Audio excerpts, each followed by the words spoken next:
All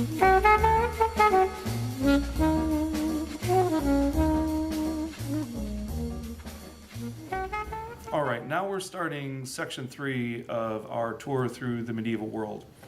And here we are going to return to some of the more philosophical ideas that shaped the medieval period, and not so much the cultural ideas.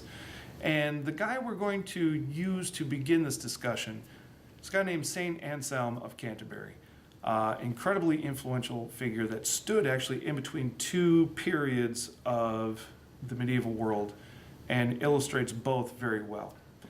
So a couple of things I want the student to get out of this lecture. First, I want the student to be able to identify the pastoral purpose behind Anselm's theology. Secondly, I would like the student to be able to describe Anselm's ontological proof for the existence of God.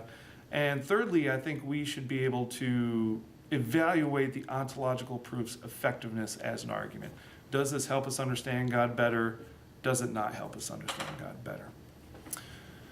So the first thing you have to know about Anselm was that he was a monk. He lived in a time before the university was a well-developed institution. So his philosophical writings, his philosophical thought developed in a monastic context. He first started as a monk, he became an abbot, a guy in charge of other monks, and eventually became the Archbishop of Canterbury. So he was in a fairly influential position. He was not a professionally trained theologian in the way we think of it today. His theological training was to take care of his monks better, was to take care of his parishioners better. There was a pastoral purpose behind his philosophy. Anselm was an Augustinian. He stood in the intellectual tradition of Augustine, which means he stood in the intellectual tradition of Plato. This idea of the inner Christian life being more important than the outer, the idea of the world of forms and ideas as being more important to understanding the world around us than sense experience. And we can see this in his method. We can see this in his writings. Now, the first book that Anselm wrote was a book called the Monologion. And this was a very long book on several different topics. It touched on the existence of God, who God was, his attributes, his nature, and was just this big generalist work. It was so broad, however, it raised some questions, in particular about Anselm's formulation of the existence of God. And Anselm realized he needed to write a separate book that talks primarily about this one subject to be able to develop it better. And that book was called the Proslogion. And we're going to spend a few minutes here unpacking his argument and trying to see how that fit in with the intellectual tradition of his day and analyzing its effectiveness to a certain extent. Anselm developed his arguments as a way to address the atheists of the 12th century. Anselm thought that atheism was expanding, and he was very concerned about the spread of atheistic thought. And Anselm had a problem with two beliefs that atheists had.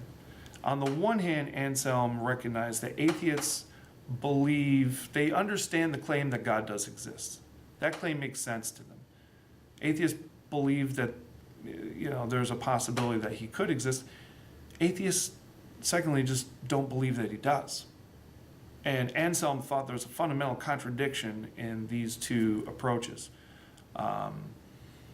So Anselm used this text to make an argument for why someone should believe in God. How do we know he exists? And the argument he developed is called the ontological argument, or the argument from being. And the argument has kind of an odd way of phrasing itself, but I think when you take a close look at it, it does make sense on the face of it. Anselm defined God as a being of which nothing greater can be conceived. God is a being of which nothing greater can be conceived. So if you look at any particular attribute, God by definition is the greatest of the possibilities of that attribute. So if we were to talk about knowledge, is it better to be all-knowing or some-knowing? We would say, no, it's better to be all-knowing. So by definition, God is all-knowing.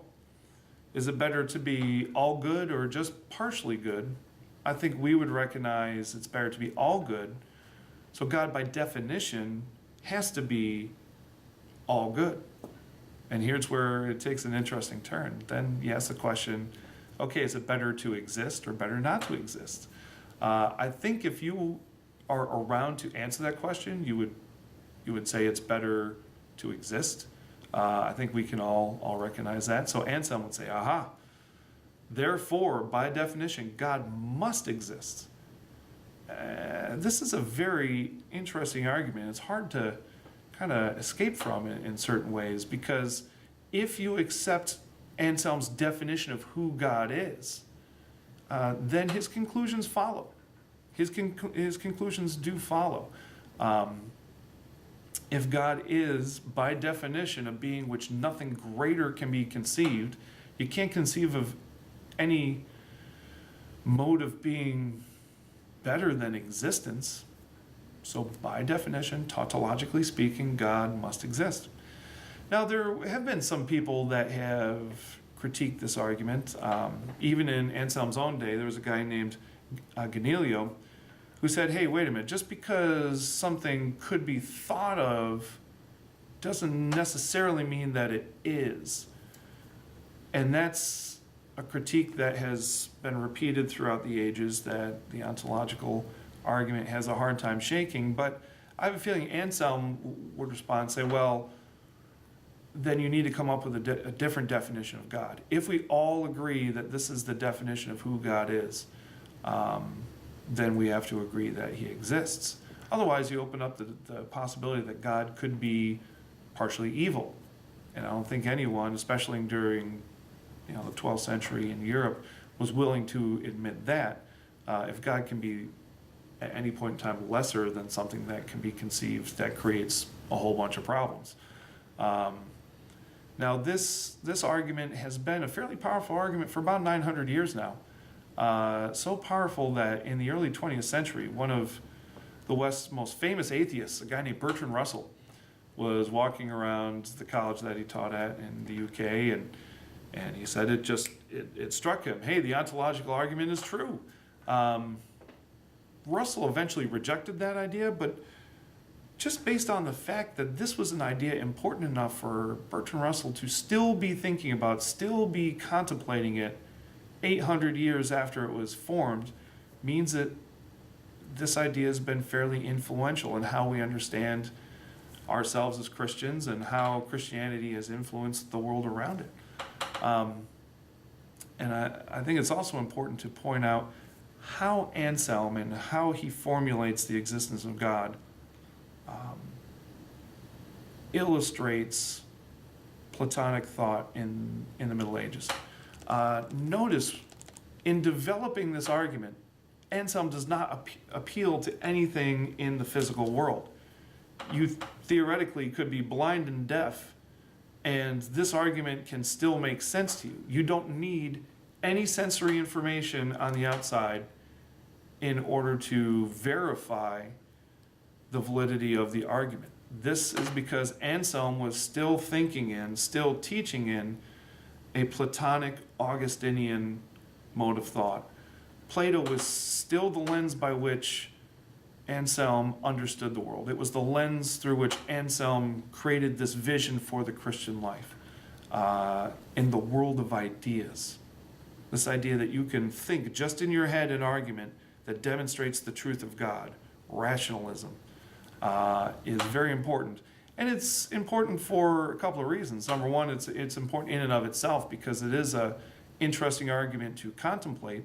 I think every student should take some time and trying to evaluate, hey, is this an effective argument? Does this help us understand God better? Because that's a question that people have asked every generation for hundreds of years. Secondly, it is somewhat controversial in that when you read most textbooks, they put Anselm in with the scholastics. And as we will see next lecture, the scholastics were a university-based movement that appropriated the thought of Aristotle rather than the thought of Plato. It doesn't really seem like Anselm fits in that category. Anselm's method and goals are somewhat consistent with scholasticism as far as how he wrote, but how he actually conceived of his argument, in my opinion at least, has a lot more to do with Augustinian Platonism than it does with Thomas Aquinas, scholasticism, and Aristotle, which we will talk about in the next lecture. So, thank you very much.